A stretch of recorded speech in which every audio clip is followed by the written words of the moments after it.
As parents, we often have gut feelings when something just isn't right. This can be especially true in co parenting arrangements where one parent is struggling with addiction. If you're co parenting with an ex spouse who abuses alcohol, Soberlink can help. Soberlink's alcohol monitoring system is the most convenient, reliable, and reasonable way for a parent to provide evidence that they are not drinking during parenting time. The system's real time alerts, facial recognition, and tamper detection ensure the integrity of each test so you can be confident your kids are with a sober parent. With SoberLink, judges rest assured that your child is safe, attorneys get court admissible evidence of sobriety, and your kids are able to maintain healthy relationships with both parents. To sign up and get $50 off your device, visit www.soberlink.com/empowered.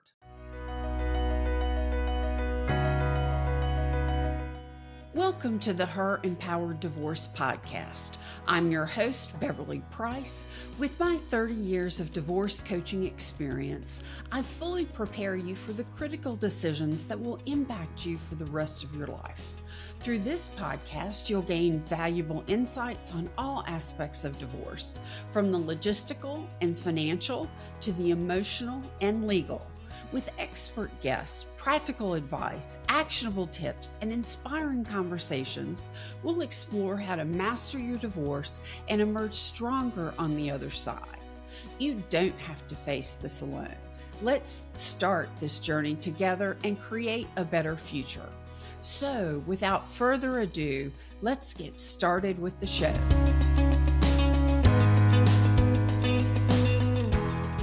Hi, beautiful. I'm so glad you're here with me today.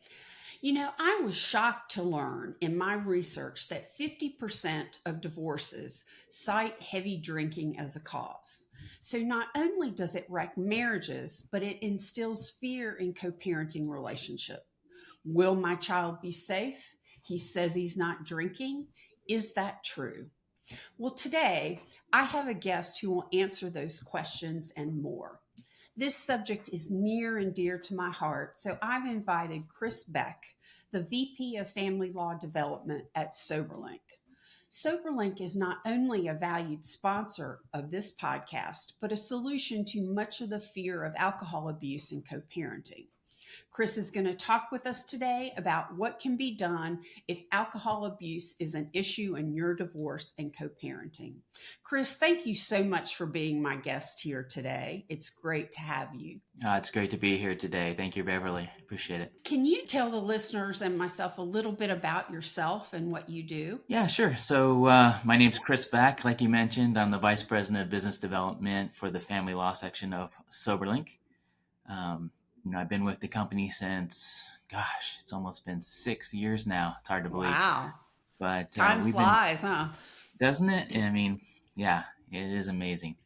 Seeing my kids grow up too, I see that same same thing where I blink and all of a sudden they're in high school. It's amazing. But yeah, so my responsibilities are about educating family law attorneys, judicial officials, about what we do in our solution and how we can be an asset and a tool for family law professionals across the country when it comes to those clients who are trying to have a co-parenting relationship, but maybe one of those parents is struggling with alcohol use disorder or just hearsay of some alcohol abuse situations, and they want to make sure that's not going to be an issue going forward. It's such a fantastic solution. I so wish it had existed back in my divorce, and I bet you hear that from so many people. That's very true, yes. I think back in the day, it was a little bit antiquated the way that we would have to get results, going down to a lab, doing an observed urine test to see if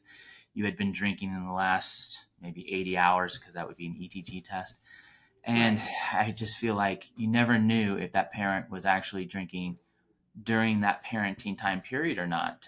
It could have been drinking after. Maybe there was a sense of, a moment, and they had some drinks afterwards, after the parenting exchange had been, done. But needless to say, technology has advanced, and now there's a much better way to make sure we're monitoring parents and providing a safe environment for their children. But not only that, we're empowering those parents to make sure that they're documenting their sobriety and that they're parenting their child in a sober way. Right, because I would think it would be as important for the sober parent to know and for the parent who has had an alcohol issue who now wants to prove that they are not drinking. It gives definitive proof of that. That's absolutely correct. There's no middle person. It's technology that is giving you those results.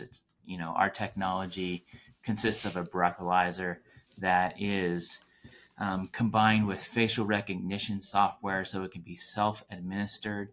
And then internally, it has a way to submit those results in real time, whether it be through Bluetooth technology or through cellular technology, since we have two different device options. But it allows that parent to say, hey, in 30 seconds, I can prove that I am sober while parenting my children. And that's empowering. That's really where it comes to, I'm here to prove that maybe some things have happened in the past that have questioned my responsibility of my parenting. But now I'm here to prove that each and every time I have the children in my possession and parenting, that you'll have peace of mind that I'm doing it sober. Absolutely. And I think, for example, people in recovery have, through their alcohol abuse, excuse me, have lost a lot of trust in their family. And so now, when it comes time for a co parenting agreement, there's that history of distrust. So here's a way to actually prove that you can be trusted with that child. You're absolutely right, Beverly. The pain point of losing trust in this, what built up to the situation of where, monitoring is something that is probably necessary. So I think you're absolutely right. This gives that other parent, which we call the concerned party, a little peace of mind that what's Mhm. happening is real and sobriety is being documented. But I've also heard mental health professionals say that our technology actually helps build that trust factor back quicker. Mm, So what yes, might have usually taken 3 years is what I hear is the average of, being able to build that trust back with your significant other or the other co-parent, I guess it would be at this point. But having a technology like Soberlink that's showing proof of sobriety, and especially during that parenting time, really helps to mend that relationship and build that trust factor back sooner. And that's super important absolutely. when we're trying to co-parent together and build that family unity back. Absolutely. Can you tell us a little bit how the SoberLink technology works? Sure. So, it's a breathalyzer, like I said earlier, that's combined with facial recognition and a way to remotely send those results in real time. It's in a very compact, form. I see it as two iPhones, stacked together. That's pretty much the size of it. Okay. Maybe like the iPhone mini, not the iPhone large format, but the iPhone minis. So it can still fit in your pocket. So it can be used discreetly. And I think that's super important when we're talking about monitoring it. When people think about alcohol monitoring, maybe they even think about, if they're as old as me, they maybe think about Lindsay Lohan back in the day when she had to get her ankle monitor put on and, she bedazzled it and walked down the red carpet with it, right? But that's not Mm, how alcohol monitoring is done in family law. In family law now, we can do it discreetly because of technology like facial recognition software. We can self-administer. It doesn't need to be done in the presence of children either. It can be done discreetly away from them and still give the transparency of sobriety to others that are part of the monitoring agreement. So you can attach multiple people to our program. Let's say it could be a GAL, like guardian ad litem, or it could be a mental health professional, or maybe you're a sober coach because you're just coming out of treatment. Many different ways to facilitate who gets those results and who gets the transparency of that. And this is all taking place because we want to make sure that if there is a positive event, or we can say a slip, that people are going to react to that quickly and be able to get that monitor client back on the right track. And that's what's super important about this. Our technology has two different programs that we offer. A level 1, which I've mentioned a lot so far, which is around parenting time only, testing before, during, after. Now we have a whole, I guess, documentation of sobriety during that entire parenting time period. The other program that we offer is a level 2 program, which is our daily testing, which happens 7 days a week. And that consists of typically 2 to 3 tests per day. So that monitor client would be testing on a schedule. Most typically it's when they wake up and when they go to bed. That would be the 2 tests on the bookend. And then if there's a third or fourth test, we just make it fill in the middle with even amount of time between each of those tests. Many of us have been taught to spend all our time, money, and energy investing in husbands, children, community, church, family, and others, but not ourselves. Divorce is not the time to do this. I'm Beverly Price, the empowering divorce coach who guides you on your journey before, during, and after. The next steps you will take set the stage for your entire divorce and life afterward. I help you prepare fully for what is to come, understand and navigate the process, come to terms with your emotions, avoid costly mistakes, and create an empowered life after. With the right support and guidance, you can move through the process with knowledge, strength, and confidence. Schedule a free consultation with me at herempowereddivorce.com. Let's journey to the other side of divorce together. And now let's get back to the show. How does this, I've seen people that are court ordered from drunk driving to have a BAC detector, the thing that you blow in the car. How is this different from that? Sure. Well, I mentioned it earlier about it being discreet. When you have something in your car to start the vehicle, that's referred to as like an ignition interlock system. And the ignition interlock system is something that you have to breathe in so that you can start the car. And while you're driving, you have to breathe into it again to actually continue to allow that car to continue to run, or it just shuts off. Our system's made more around parenting. So, you're not just parenting in your car, you're parenting when you're at the park, Everywhere. parenting when you're at the pool, or wherever you may be, at the ballpark, maybe even. But, you want to make sure that you're able to execute that documentation part of this at any time from anywhere. And that's where our technology really has an advantage, because it's a handheld device. And you breathe into it, it literally takes 4 seconds to take a test. It's a 4-second breath. It validates your identity. It measures your BAC, and it sends it to all the people that are part of the monitoring agreement. And that is just the gist of it. It's super simple, but at the same time, it's providing extremely valuable information. How quickly from the time the person takes the test until the person is notified? That is a great question. So it's typically 30 seconds, but there is a caveat to that. So Okay. we do have something called a retest cycle. If a client does test positive, we always ask for a confirmation test. Just like if you were to go to a lab and you're testing for some type of substance and you test positive, that laboratory will actually retest the sample to confirm that initial positive. We do the same thing with our breathalyzer, where 15 minutes after you submit a positive test, you'll be asked to retest again to validate or to nullify that initial positive. If that initial positive is followed by a compliant test, then it will be seen as a compliant event. But if it's followed by another positive test or a missed test, then we will send out all the results to all the concerned parties associated with the monitoring program. So if there is a positive, it takes a little bit longer for the results to get to that concerned party, but for good reason. We want to make sure that we validate that it is a positive test. Absolutely. Every once in a while, we do get some incidental exposures to alcohol, we should eliminate all those, but sometimes Yeah. in the hustle and bustle of this world we live Mouthwash, in stuff like today, that. it could happen, like mouthwash. Yeah. Correct. I would think too, not only for when the child is with the parent that must test, but when the child is with the other parent, that parent may want the test used before the parent speaks to the child on the phone to make sure they're not drunk on the phone. Things like that. So they could request that, correct? That is a perfectly good use of our program, and you are right. Sometimes I see it where there's a severe case of alcohol use disorder. Maybe this person is still going through treatment.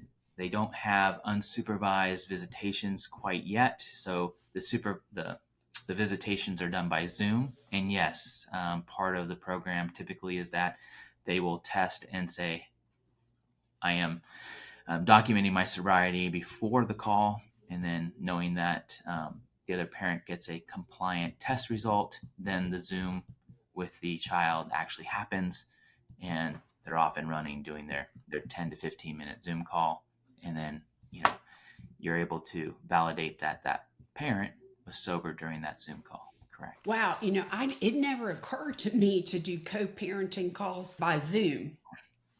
I guess technology is everywhere now. I keep thinking of co-parenting and supervised visits being in person, but you could also have that. And I guess that really came about during COVID and things like that too. Yeah, I always say COVID advanced our Zoom type technology by about 3 years and got everybody on board with making sure that this was more of a norm than an Right. abnormality, than something that's not normal. So yeah.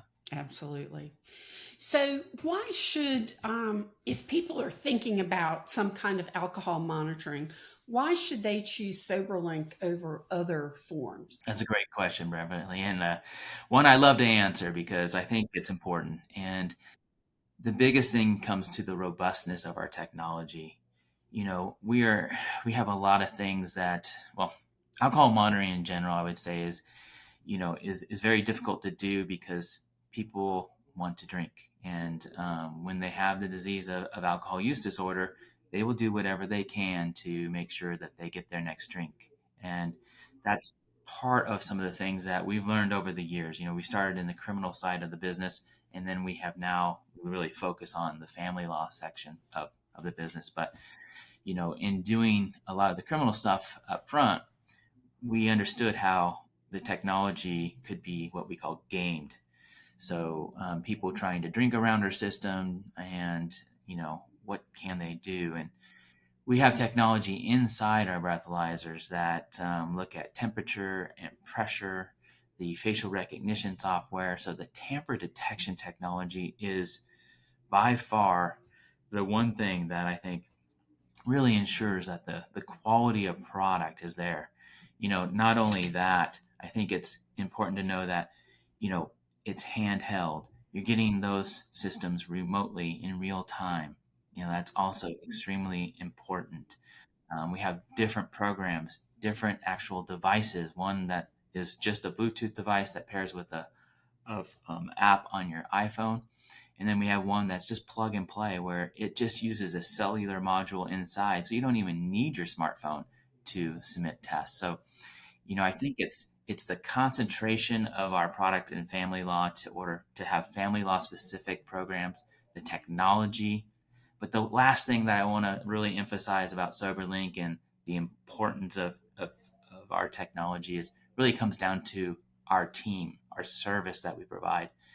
Your clients can call at any time to our customer service and get somebody that's knowledgeable on the phone that can answer their questions, because this is a stressful time for that client, and they're going to want answers immediately. And we have a well-staffed team that's extremely knowledgeable. And even when it comes down to our custodian of records that assists attorneys in making sure that they get records that are certified by a signed affidavit, things like that. And we'll even testify if we have to about the results that came on our product. I mean, the services that we provide as a company just really strengthen our relationship in that family law community. How do you make sure that it's the right person taking the test as opposed to they get their friend to take the test for them. Right. So the way our device is that there's actually a camera in that points towards the person taking the breath test. So as I'm Oh, blowing into the breathalyzer, it's using facial recognition during that 4 second blow.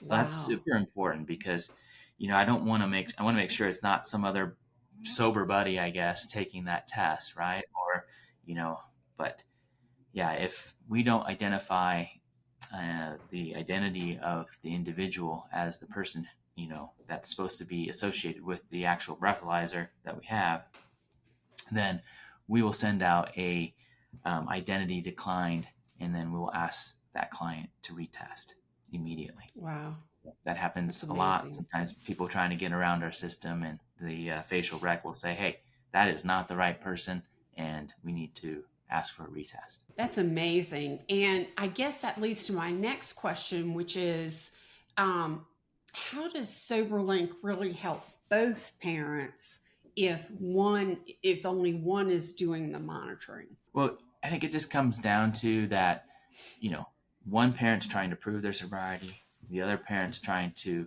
build that trust back, to Right. trust that other parent. And I think the technology has a good balance of both because of the way it works.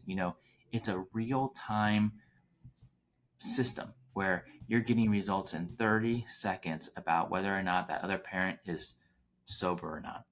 And it's in real time, so concerned parties are getting peace of mind and starting to earn that trust back. The monitored client is starting to, empower themselves to maybe get to that next stage in their parenting, especially if, right now, maybe they don't have a lot of time with that child, but Hmm. as they continue to have compliant behavior through alcohol monitoring, they can get to that next step of, you know, parenting, whether it's more visitation time or they're building towards a 50-50, whatever it may be. But I think that's how it works well together. It's a perfect balance for both parties. So who should be requesting SoberLink? Is it the parent? Is it the one parent? Is it an attorney? Who should be the one that's really kind of promoting the use? I guess it really depends on the situation and where you're at in the case, or in the divorce. I do see that typically an attorney will recommend the service based on the facts of the case. And some attorneys get to the point where they want to be proactive with their client. So they'll ask their client to get on SoberLink maybe 6 months before they're going to go into court. So they have six Wow. months of documented testing, and hopefully it's compliant. And then they can just nullify any hearsay type comments that might come up. The Wow, I second way didn't even think about that. Yeah. yeah, so they get out in front of it, right? Being proactive. The next one might be where, the situation comes up, and to ensure that they get to unsupervised visitations, alcohol monitoring might be necessary. And then that's, again, the attorney would recommend a product like SoberLink, hopefully. And, the judge has to understand what the product is. And as long as the judge, he or she, is comfortable with the technology, they will put it into the parenting plan and then write it into the order. But my job, like I said early on, is to educate those attorneys so that it is a technology that gets recommended when the facts state that this is something that is necessary for safe parenting. So I always like to ask my guests, what are three actionable tips that you can give the audience? So what are your thoughts today? Wow, that's a good question. 3 tips. I never thought of it that way. I would say with alcohol monitoring, you have to have patience. I would say that's a tip that I would give everybody that understands it. I would say that the disease of alcohol is not a moral failing. Also, I want to make sure that is stressed because a lot of times you know I think the conversation goes to it needs to be a punishment, and this is what it is. Our technology is not a punishment. It's a tool to help empower them because this is a disease, and just like we would treat any other disease, we need a tool to make sure that we can get to that next level. in our recovery. So that's the other thing. I guess that would be tip 2. I'm not sure if I got 1 and 2 in there. The That's third okay. one, I guess my third one is that during the process of alcohol monitoring, there might be positive tests. The statistics state that 70% of those who go into recovery are going to relapse. And I think I would just make sure that you're compassionate when that happens. And this is not something where we have a positive And that's test. hard to do in divorce. It is. So show compassion, because this is you want to have that parent that is struggling with alcohol use disorder to be part of that child's life. I understand there might be some situations where it might be far beyond that, and maybe that is not possible. But in 90% of the cases, or maybe even 98% of the cases I see, it is possible to keep that parent in that child's life with the right treatment and the right technology to support that treatment. So I would say, even though there is a positive test, be compassionate, be supportive. It takes conversations, and understand that the technology is here to help you, help your child, and also keep them safe. But it's the best interest of the child. We want both parents being part of that child's life. And that's what I think is my third tip of the day. Yeah, I think what was pointed out to me when I was divorcing was that it was important for both parents to be involved and for both parents to be viewed positively, because a child gets a piece of their identity from each parent. And so you want to make sure that's positive going into the child rather than negative. Yes, well said. So if a parent, a listener, an attorney, a judge wants to know more about Soberlink, what can they do? I think the best thing to do is go to our website at soberlink.com. We have great resources there. We actually have an attorney's page as well for attorneys that can go in and look at pre-monitoring documents. They can look at best practice documentation that we have, white papers on our technology. And if you're a potential client or a concerned party, you can read about how our programs work and the expectations of what it is when you use something like Soberlink that is self-administered and it's here to provide results to you. So a lot of information there. And I would even encourage your listeners to reach out to me personally. I have no issues with that. You can reach me by email at cbeck@soberlink.com. C as in cat, Beck @soberlink.com. That's wonderful. We will have that in the show notes as well. Thank you.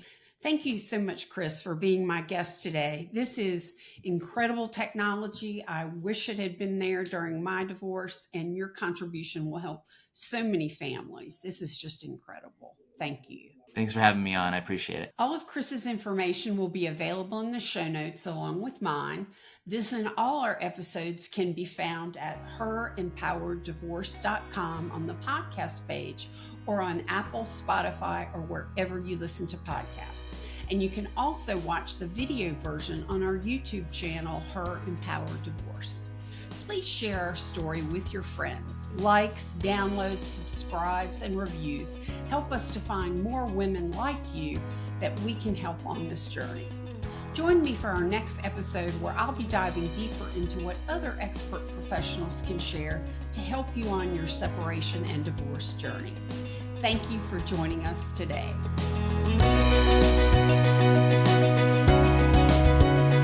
Thank you for listening to the Her Empowered Divorce podcast. Be sure to check out my other episodes of this podcast at herempowereddivorce.com, on the podcast page, or wherever you listen to podcasts. Please subscribe and leave us a review. This will help me reach out to help more women so they don't feel so alone.